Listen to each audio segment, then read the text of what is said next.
आप सभी को अस्सलाम वालेकुम और सुबह का नमस्कार। एजुकेशन अफेयर्स के इस प्लेटफॉर्म पर मैं आप सभी का हार्दिक अभिनंदन और स्वागत करता हूँ। आज हम लोग जो लैंग्वेज पेपर है सीटेट का या अन्य जो भी टेट है उसके लिए आज पहला टॉपिक हमारा है कि भाषा का क्या अर्थ होता है, क्या उसकी परिभाषा है तथा उसके क्या कौन कौन से स्वरूप हैं। आइए देखते हैं कि भाषा का क्या अर्थ है। भाषा शब्द का अर्थ संस्कृत के भाष शब्द से बना है जिसका मतलब होता है बोलना। तो इसका जो उत्पत्ति है सामान्यतः संस्कृत के भाष धातु से माना जाता है जिसका अर्थ होता है बोलना या फिर कह सकते हैं अपने वाणी को व्यक्त करना। इसका क्या हो गया, ये सरल सा अर्थ हो गया। फिर अब व्यापक अर्थ देखते हैं इसका कि सभी साधन जिनका प्रयोग कोई प्राणी कोई समुदाय अपने विचार विनिमय के लिए करता है भाषा कहे जा सकते हैं।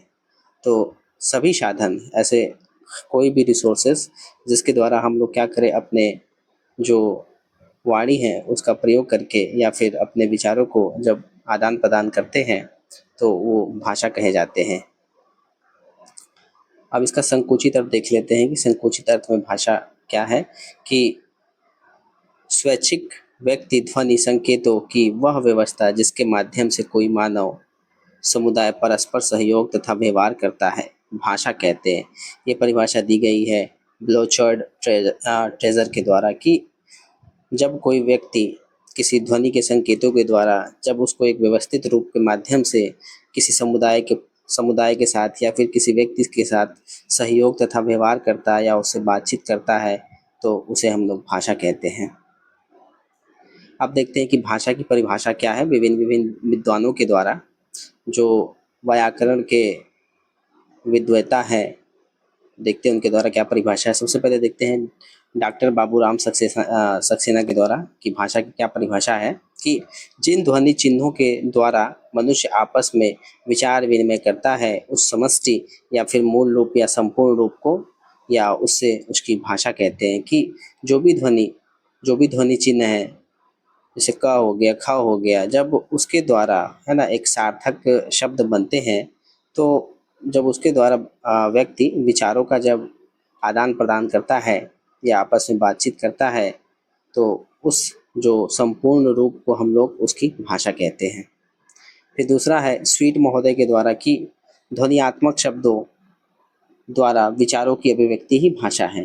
ठीक, कि जब हम ध्वनि के माध्यम से अपने शब्दों को उच्चारित करते हैं तथा उसको अभिव्यक्त करते हैं एक दूसरे के सामने तो उसे हम लोग भाषा कहते हैं। अब देखते हैं कि भाषा के विभिन्न रूप कौन कौन से हैं। तो भाषा के विभिन्न रूप हैं, पहला है शब्द, दूसरा है वाक्य और तीसरा है व्याकरण। ये भाषा के विभिन्न रूप हैं। शब्द क्या है कि आदिकाल से लेकर आज तक मनुष्य ने जो भी ज्ञान प्राप्त किया है वह शब्द के रूप में किया। भावनाओं की अभिव्यक्ति का साधन शब्द ही है। ठीक, तो अभी देखा जाए तो प्राचीन समय से आदिकाल से समय से आज तक क्या कर रहे हैं जो लोग हैं, जो व्यक्ति है, अपने जो भी ज्ञान प्राप्त किया है वह शब्दों के रूप में ही किया है। अपने भावनाओं को भी एक साधन शब्द के रूप में व्यक्त किया है जो कि शब्दों का एक क्रमिक रूप होता है। तो भाषा शब्द के क्रमिक विकास की रूपरेखा है। यदि हमें किसी भाषा की गंभीरता हल्केपन का पता लगाना है तो हमें उसकी शब्दावली पर ध्यान देना होगा। अतः कहा जा सकता है कि शब्द भाषा की निधि, कोश या खजाना है। तो हम लोग सरल शब्दों में कह सकते हैं कि शब्द जो कि वर्णों से निर्माण होता है वह क्या है, भाषा का कोश है। क्यों भाषा का कोश इसलिए कहा गया है क्योंकि इसी के द्वारा हम जब कई सारे शब्दों को जोड़ करके एक वाक्य का निर्माण करते हैं तो हम अपने विचारों का आदान प्रदान करते हैं। फिर अब देखते हैं वाक्य क्या होता है।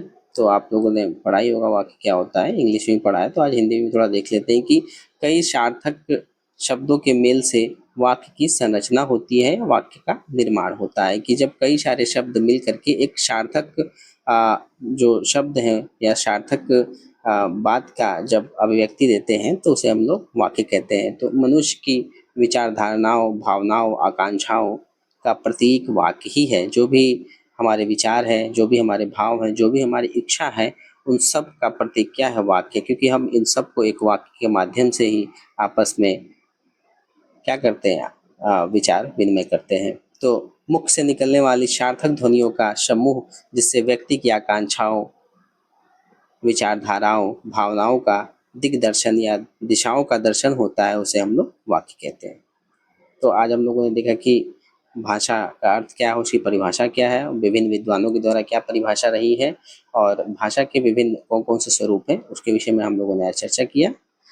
आज का वीडियो यहीं पे समाप्त होता है। Thank you. कृपया चैनल को सब्सक्राइब, लाइक ज़रूर करें। मैं और वीडियोज़ हिंदी जो पेडागॉजी है उसके से संबंधित अपलोड करूँगा। Thank you.